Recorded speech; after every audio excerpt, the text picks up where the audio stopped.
अस्सलामुअलैकुम नाज़रीन, आप देख रहे हैं प्रोग्राम दिन भर और मैं हूं आपकी मेज़बान माहम साहिब और मैं हूं इमरान सनाउल्लाह। नाज़रीन, भारत की जानिब से पानी को हथियार के तौर पर इस्तेमाल करने की कोशिशें शुरू हो चुकी हैं और पानी को वेपनाइज करने की ये घिनौनी कोशिश आलमी कवानीन की रूह से गैर कानूनी भी है और गैर इंसानी भी। बरे सगीर की आबी वसाइल पूरे खित्ते के लोगों की मुश्तरका मीरास है। भारत ने अक़वाम मुत्तहिदा की करारदाद के तहत मुतनाज़ करार दिए जाने वाले इलाके लद्दाख में वाक़ अजीम दरियाए सिंध के बहाव को रोकने के लिए लद्दाख में 10 नए मेगा हाइड्रो पावर प्रोजेक्ट्स के मंसूबों का ऐलान किया है।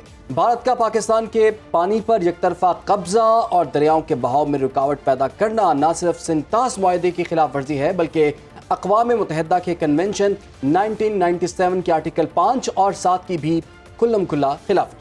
जी बिल्कुल, और जो पानी के मुनसिफाना इस्तेमाल और दूसरे को नुकसान ना पहुंचाने की जमानत देते हैं, जबकि दूसरी जानिब भारत दरियाए चनाब को ब्यास से जोड़ने के लिए जस्पा डैम के जरिए काम कर रहा है। इस मंसूबे के लिए भारत के 2011 से 12 के बजट में फंड्स मुख्तस किए गए थे, जिसके तहत चनाब को सोलिंग नाला जो रावी में गिरता है उससे मिलाने के लिए 23 किलोमीटर लंबी कंक्रीट सुरंग तामीर की जा रही है, जिससे पानी रंजीत सागर डैम की जानिब मोड़ा जा सकेगा। दरियाए चनाब हिमाचल प्रदेश में महज 130 किलोमीटर के रकबे पर बहता है।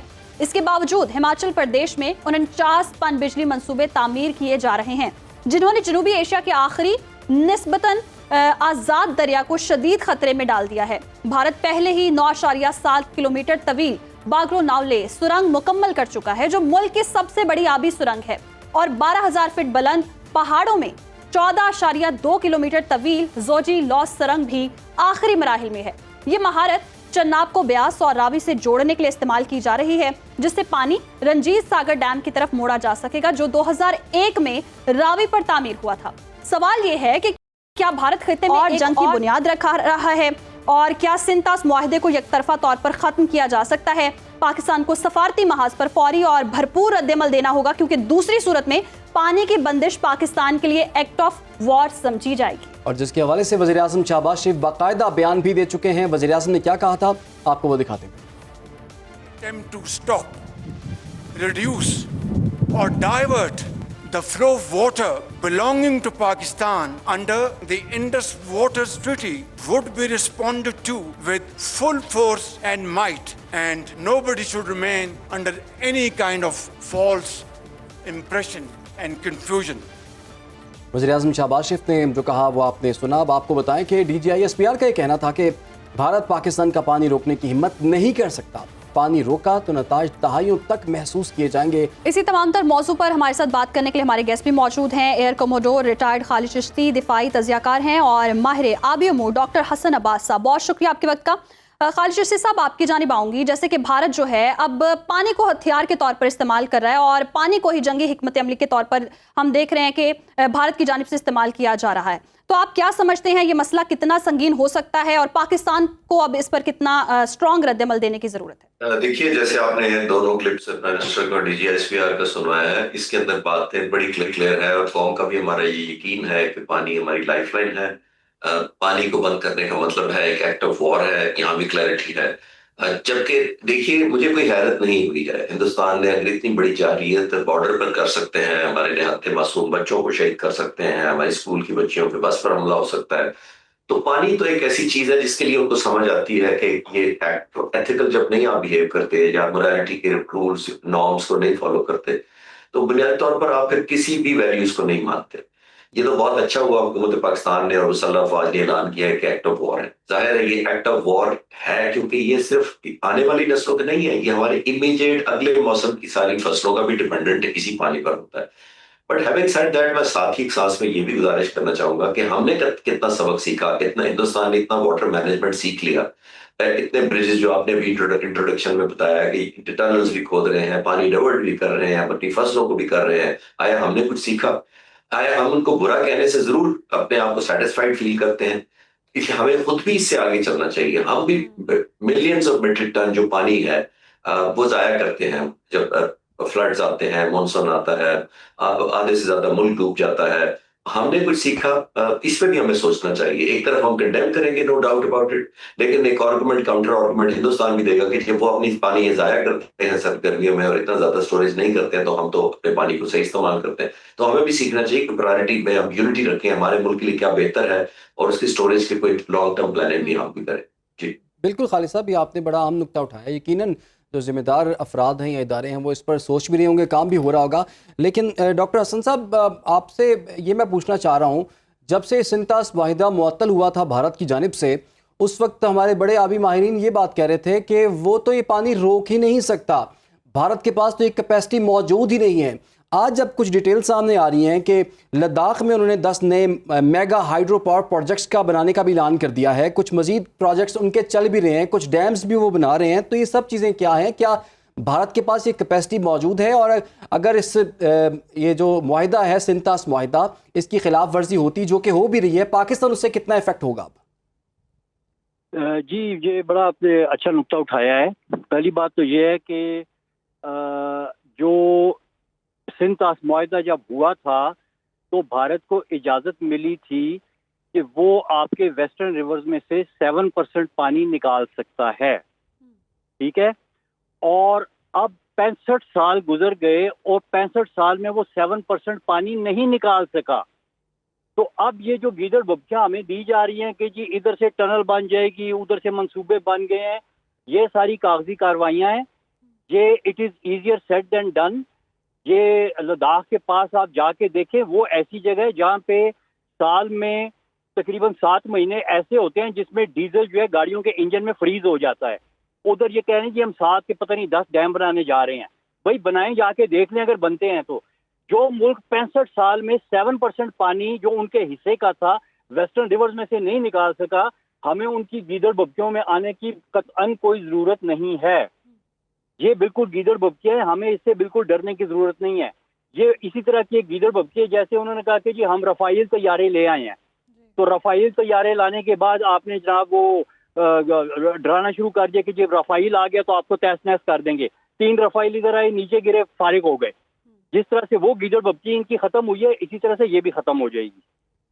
अच्छा हसन साहब, जैसे कि आपने कहा कि जिस तरह से उनकी दीगर गीदड़ भप्पियां हैं जो खत्म हुई हैं, ये भी खत्म हो जाएगी। हम देख रहे हैं कि जैसे कि तासुर यही दिया जा रहा है कि भारत बहुत ज्यादा इफेक्ट कर सकता है पाकिस्तान को पानी रोककर। दूसरी जानिब हम ये भी देख रहे हैं कि जो ब्रह्मपुत्र है, चीन की जानिब से भी कहा जा रहा था कि कोई ना कोई भारत को भी खतरा हो सकता है। तो वो किस तरह से इफेक्ट हो सकता है? अगर भारत ये हरकत करता है तो आलमी कवानीन के मुताबिक क्या दीगर ममालिक ये कर सकते हैं, और अगर कर सकते हैं तो फिर क्या एक्शन हो सकता है उस पर? देखिए, पहली बात तो ये है कि ये भारत हमारा पानी इस तरीके से नहीं रोक सकता। अगर रोक सकता होता तो 7% पानी इन्होंने रोक लिया होता, ठीक है। दूसरा ये कि चीन का और भारत का अपना मामला है। चीन वाले उधर कोई डैम बनाना चाह रहे हैं ब्रह्मपुत्रा के ऊपर, जिस पे भारत को शदीद तहफ़्फ़ुज़ात हैं, और अगर चीन बनाता है तो ये किधर जाएंगे? ये आलमी अदालत में जाएंगे। आलमी अदालत का दरवाजा आपके ऊपर किसने बंद किया है? जबकि ट्रीटी हेल्ड इन अबेयंस है, तो आप अपने मर्जी से आप जाएं सीधा लेके अपना केस अदालत में कि भाई हमारा पानी रोक रहे हैं, क्योंकि हम लोअर राइपेरियन है। हमने इंडस वाटर ट्रीटी करते हुए अपने लोअर राइपेरियन के जितने राइट्स थे हम उनसे दस्तबरदार हो गए। अब जब वो ट्रीटी को नहीं मानते तो वो हमारे राइट्स वापस आ गए, और हम तो अपने जो खोए हुए 3 दरिया हैं वो भी वापस ले सकते हैं। ठीक है डॉक्टर साहब, आपने आम नुक्ता उठाया है। अच्छा खालिद चिश्ती साहब, जैसे कि हमें अंदाज़ा है, आपने खुद भी स्टार्ट में बात की कि आपको कोई हैरानगी नहीं हुई कि भारत ये सब चीज़ें कर रहा है या करने जा रहा है, क्योंकि हमें पता है कि भारत इस तरह का कुछ काम करेगा और कर भी रहा है। क्या हम ये कह सकते हैं हम एक और जंग की जानिब बढ़ रहे हैं, क्योंकि ये मामला इतनी आसानी से हल होने वाला नहीं है? क्योंकि हम देख रहे हैं 2-3 साल से तो पहले ही सिंतास मुआहिदे की खुल्लम खुल्ला खिलाफ वर्जियाँ की जा रही हैं, अब तो उसे फिलहाल के लिए मुअत्तल भी कर दिया गया है। क्या एक और जंग का सामना हमें? देखिए, ये बिल्कुल इसमें जंग की तरफ बढ़ने की वजह है, लेकिन ये भी एक हमारी सॉवरेनिटी को एक चैलेंज है। पानी को रोकना इतना पहली बात तो आसान नहीं है। डॉक्टर साहब आप बेहतर बता सकेंगे आपको कि ये कोई ऐसा वाटर टैप नहीं है, कोई आपने टैप खोला और बंद कर दिया अपनी मर्जी से। बहुत रिजर्वॉयर्स बहुत बड़े बड़े चाहिए जो कम से कम 10 साल बाद शायद हिंदुस्तान बना सके कि हमारा पानी रोक सके। एक उनकी भी एक लिमिटेशन है, इसमें कोई शक नहीं है। एक शॉर्ट टर्म में तो इसलिए कोई ऐसा पानी रोकने की कैपेबिलिटी हिंदुस्तान के पास है ही नहीं। अगर वो रोकेंगे भी, मैं किसी बीच से थ्योरेटिकली अगर हम डिस्कस भी कर लें, तो पाकिस्तान और पर्टिकुलरली पाक फिजाइया के पास कैपेबिलिटी है कि उनको डैम्स को नॉकआउट कर दे। हम तो एथिकली नहीं करते, क्योंकि ये पानी फ्लड में डूब जाएंगे ये सारे इलाके और पानी अनकंट्रोल्ड हो जाएगा। ये कैटास्ट्रॉफिक एक इफेक्ट होगा जो पाक फजाइया कर सकती है। लेकिन अगर कौम ने चाहा और हुकूमत पाकिस्तान ने हुक्म दिया कि जी ऐसा करना चाहिए, तो पाक फजाइया किसी पीछे नहीं रहेगी। कैपेबिलिटी में बड़ा प्रिसीजन अटैक हो सकता है, लेकिन शायद उसकी नौबत ना ही आए। और हिंदुस्तान को भी चाहिए कि पानी की सेंसिटिविटी को हमारी सॉवरेनिटी के इक्वली हम वैल्यू करते हैं। ये नहीं है कि आप सरहदों के पार राफेल भेजेंगे, बॉम्ब मारेंगे हमारे इलाकों में, निहत्ते सिविलियंस को मारेंगे। हम उसी वक्त सिर्फ हमला नहीं करते। पाकिस्तान के लिए पानी रोकना भी उतना ही डेंजरस एक्ट है हमारे खिलाफ, और सॉवरेनिटी को उतना ही बड़ा चैलेंज है जिसको उतना ही सीरियस किया जाएगा। ठीक है जी, बहुत शुक्रिया आपका। खालिद चिश्ती साहब हमारे साथ मौजूद थे। डॉक्टर हसन अब्बास साहब, आपका भी बहुत बहुत शुक्रिया। और बड़ी ज़बरदस्त पॉइंट्स जो हैं वो सामने हैं। ख़ास तौर पर जो खालिद चिश्ती साहब ने कहा कि हमें अब वाटर मैनेजमेंट की तरफ जाना चाहिए, क्योंकि हमें तो पता है कि वहाँ से कोई खैर की खबर तो भारत की तरफ से नहीं आने वाली। जब पानी नहीं छोड़ना होता तब पानी छोड़ देते हैं, जब पानी छोड़ना होता है तब पानी नहीं छोड़ा जाता। और इमरान, यहाँ पर नाजरीन के लिए भी यही मैसेज है कि जो लोग तजब्जुब का शिकार हैं, भारत के पास कोई इख्तियार नहीं है, भारत पानी नहीं रोक सकता है। और अगर रोकने की कोशिश भी करेगा तो खैर ये तो आलमी कवानीन की खिलाफ वर्जी होगी, बट ये राइट उनके पास बिल्कुल भी नहीं है कि वो पानी को रोक सकें। और अगर शुरू भी करते हैं तो शायद काफी सालों तक कोई ना कोई उनके पास कोई कैपेसिटी भी नहीं है। खैर जी, आगे बढ़ते हैं प्रोग्राम में। अब कुछ बात कर लेते हैं शदीद गर्मी में अचानक आंधी, तेज बारिशें और आसमानी बिजली की, जिससे कहीं छतें गिरी हैं, कहीं दरख्त, कहीं आग लगी है और कहीं जाने चली गई। पंजाब एक बार फिर कुदरती आफात की जद में आ चुका है। नाज़रीन, महकमा मौसमियात ने कल से 31 मई तक मुल्क के बालाई और वस्ती इलाकों समेत जनूबी पंजाब और बलोचिस्तान के मुख्तलिफ अजला में वक्फे से बारिश और तेज़ हवाओं की पेशगोई की है। महकमा मौसमियात के मुताबिक सूबा पंजाब, खैबर पख्तूनख्वा और सिंध के बेशतर इलाकों में तेज़ हवाओं, बारिश, यालाबारी का इम्कान जाहिर किया जा रहा है। और नाज़रीन, आपको बताते जाएं कि हफ्ते के रोज़ चलने वाली आंधी और बारिश के सबब पंजाब भर में 221 हादसात रिपोर्ट हुए हैं। 12 अफराद जाँ बहक हुए, 153 जख्मी हुए हैं, जिनमें से 98 को फौरी तौर पर अस्पताल मुंतकिल किया गया। सड़कों पर दरख्त गिरे, छतें और दीवारें मुनहदिम हुई। आग लगने के 96 वाक़यात रूनुमा हुए हैं और आसमानी बिजली गिरने के 4 केसेस, जबकि सोलर सिस्टम, साइन बोर्ड्स और बिजली के पोल्स गिरने के 40 से ज़ायद वाक़यात पेश आए हैं। जी बिल्कुल।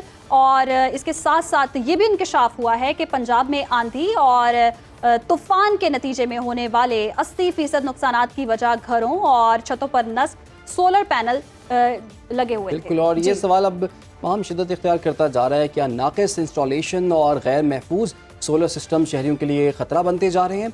मौसम की इस बिगड़ती सूरत हाल में शहरियों को क्या एहतियाती तदाबीर अपनानी चाहिए, और क्या हुकूमती इदारे और मकामी इंतज़ामिया मतवक्के हंगामी सूरत हाल से निमटने के लिए तैयार हैं भी या नहीं? इन तमाम सवालात और मौसम के खतरनाक रुझानात पर बात करेंगे अंजुम नज़ीर ज़ैक़म साहब ने। अंजुम साहब, आपके वक्त का बहुत शुक्रिया। अंजुम साहब, हम देख रहे हैं कि मौसम बड़ा शदीद नोयत का इसमें आजकल चल रहा है। बारिश होती है तो शदीद नोयत की होती है, गर्द आलूद हवाएं चल रही हैं, वो भी काफ़ी तेज़ और काफ़ी नुकसान भी हुआ है। इस वक्त ये मौसम की करंटली सिचुएशन क्या है, और 31 मई तक जो हम देख रहे हैं एक और स्पेल आने वाला है, उसके लिए क्या एहतियातें ज़रूरी हैं? जी बिल्कुल। जब एक तो मई के महीने में नॉर्मली मई पाकिस्तान का हॉटेस्ट मंथ है और ड्राइएस्ट मंथ होता है, ताहम इस दौरान जो है जब मगरबी हवाओं के सिलसिले मुल्क को मुतासिर कर रहे हैं, तो इंटेंस हीट की वजह से जो है वो सिस्टम जो भी आ रहे हैं वो भी मजीद विगरस हो रहे हैं। तो आने वाले दिनों में एज सच इतनी एनर्जी तो नहीं होगी जितने प्रीवियस इवेंट में हो चुकी है, क्योंकि एटमॉस्फेयर से मैक्सिमम जो आपकी एनर्जी है वो रिलीज हो चुकी है। उसके बावजूद भी जो हमारा एटमॉस्फेयर है वो इनस्टेबल है, जिसकी वजह से जो है कल से जो सिलसिला शुरू होगा KP के पंजाब, उसमें अक्सर इलाकों में दोबारा आंधी, गरज चमक के साथ बारिश और ज़ालाबारी भी हो सकती है। अच्छा, ये भी बताइएगा अंजुम साहब, शिमाली इलाका जात में कैसा मौसम रहेगा? कराची में क्या मौसम की सूरत हाल रहेगी? लेकिन जी मुल्क के इंतहाई शुमाली इलाकों में तो मौसम प्लेजेंट रहेगा, ताहम गिलगित बल्तिस्तान कश्मीर में भी जो है वो बादल वक्फे वक्फे से बरस सकते हैं, और जिसकी वजह से लैंडस्लाइड का खदशा भी हो सकता है। इसके साथ साथ अगर हम कराची की बात करते हैं तो कराची का मौसम आजकल गर्म और मरतूब है। ह्यूमिडिटी जो है वो ज़्यादा होने की वजह से गर्मी की शिद्दत ज़्यादा महसूस की जा रही है, और ये सिलसिला आने वाले दिनों तक बरकरार रहेगा। ताहम जुमेरात और जुम्मे को कराची का जो दर्जे हरारत है वो 40 को क्रॉस कर सकता है, जिसकी वजह से इन 2 दिनों में मौसम शदीद गर्म होगा। तो अंजुम साहब, अभी हम देख रहे हैं गर्मी काफ़ी शदीद है।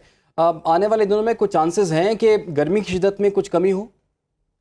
लेकिन जी जब ये बालाई इलाकों में और वस्ती पंजाब तक जो ये बारिश का सिलसिला होगा, इसकी वजह से उन इलाकों में तो कुछ दर्जे हरारत में 1 से 2 से 3 डिग्री तक कमी वाकया हो सकती है। ताहम इस दौरान सिंध में जो है वो सिंध के अक्सर जो इलाके हैं स्पेशली वस्ती और शुमाली जो डिस्ट्रिक्ट्स हैं इसमें जो है गर्द आलूद हवाएं चलेंगी, जिसकी वजह से थोड़ा बहुत रिलीफ हो सकता है।